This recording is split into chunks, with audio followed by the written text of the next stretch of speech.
सभी YouTube family को जय माता दी। स्वागत करती हूँ अपने यूट्यूब चैनल पर। बहुत ही प्यारा सा एक देवी जी का पचरा गीत लेकर के आई हूँ आप लोगों के बीच में। गीत को पूरा सुनना और कैसा लगा कमेंट करके बताना। हमारे चैनल को भी अपना प्यार आशीर्वाद देना। माता रानी के 9 रूप हैं। इस गीत में माता रानी कन्या के रूप में आई हैं। पूरा सुनना गीत को और कैसा लगा कमेंट करके जरूर बताना।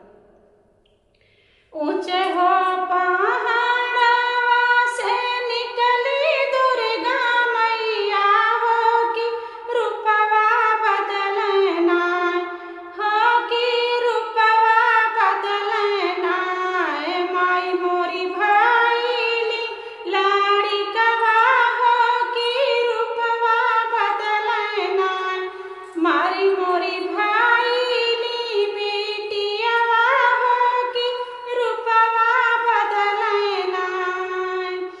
ऊंचे हो पहाड़वा से आवे दुर्गे मैया हो कि रूपवा बदलना माई मोरी भइली लाड़ी कवा हो कि रूपवा बदलना माई मोरी भइली लाड़ी कवा हो कि रूपवा बदलना।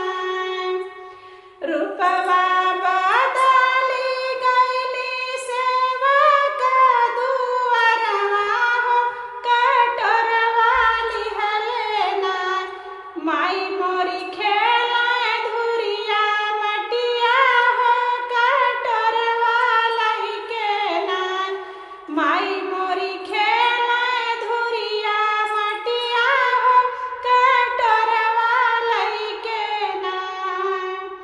धुरिया खेलत माई के टूटला पैजनिया मैया मोरी रोवे लागिना मैया मोरी रोवे लागिना के हो जोड़ई है मोरे पायलिया हो कि रोवे लागिना के हो जोड़ई है मोरे पायलिया हो कि रोवे लागिना।